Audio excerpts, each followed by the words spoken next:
Hello friends, ಎಲ್ರಿಗೂ ಮಲ್ನಾಡ್ ಅಡುಗೆ ಚಾನಲ್ಗೆ ಸ್ವಾಗತ. ಇವತ್ತು ನಾನು ಹಾಗಲಕಾಯಿ ಪಲ್ಯನ ಹೇಗೆ ಮಾಡೋದು ಅಂತ ಹೇಳ್ಕೊಡ್ತಾ ಇದ್ದೀನಿ. ಬನ್ನಿ, ಇದಕ್ಕೆ ಏನೆಲ್ಲ ಬೇಕಾಗುತ್ತೆ, ಹೇಗೆ ಮಾಡೋದು ಅಂತ ನೋಡೋಣ.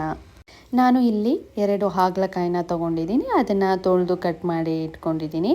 ಹಾಗೆ ಕಡಲೆಕಾಳನ್ನು ಸಹ 1 ಕಪ್ ತೊಗೊಳ್ಬೇಕಾಗುತ್ತೆ. ಹಾಗೆ 2 ರಿಂದ 3 ಬೀನ್ಸ್, 1 ಆಲೂಗೆಡ್ಡೆ, ಹಾಗೆ ಅರ್ಧ ಬದನೆಕಾಯಿನ ತೊಗೊಂಡಿದ್ದೀನಿ. ಮೊದಲಿಗೆ ನಾನು ಸ್ಟವ್ ಮೇಲೆ ಒಂದು ಬಾಣಲಿನ ಇಟ್ಕೊಂಡು ಅದಕ್ಕೆ 4 ರಿಂದ 5 ಸ್ಪೂನ್ ಆಗೋಷ್ಟು ಎಣ್ಣೆನ ಹಾಕಿ, ಎಣ್ಣೆ ಕಾಯ್ದ ನಂತರ 6 ರಿಂದ 7 ಎಸಳು ಬೆಳ್ಳುಳ್ಳಿನ ಹಾಕಿ ಫ್ರೈ ಮಾಡಿಕೊಂಡು, ಇದಕ್ಕೆ ನಾನು 1 ಈರುಳ್ಳಿ, 4 ಮೆಣಸಿನ್ಕಾಯಿನ ಬಳಸಿದ್ದೀನಿ. ಅದನ್ನು ಹಾಕ್ಕೊಂಡು ಫ್ರೈ ಮಾಡ್ಕೊಳ್ಳಿ. ಇದಕ್ಕೆ ಕರಿಬೇವನ್ನ ಹಾಕ್ಕೊಳ್ಬೇಕಾಗುತ್ತೆ. ಕರಿಬೇವು ಹಾಕ್ತಿರೋ ವಿಡಿಯೋ ಇಲ್ಲಿ ಮಿಸ್ ಆಗಿದೆ. ಕರಿಬೇವನ್ನ ಹಾಕ್ಕೊಳ್ಳಿ.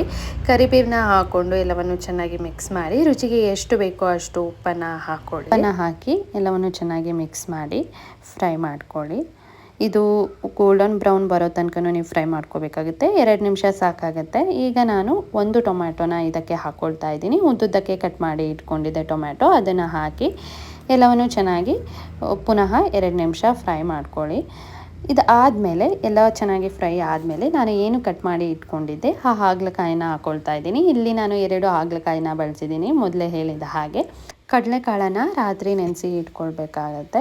ಇವಾಗ ನಾನು ಇದಕ್ಕೆ ಹಾಗಲಕಾಯಿ ಹಾಕಿ ಆದಮೇಲೆ ಇದಕ್ಕೆ ಆಲೂಗೆಡ್ಡೆ, ಬೀನ್ಸ್ ಮತ್ತು ಕಡಲೆಕಾಳು ಹಾಗೆ ಬದನೆಕಾಯನ್ನು ಹಾಕ್ಕೊಳ್ತಾ ಇದ್ದೀನಿ.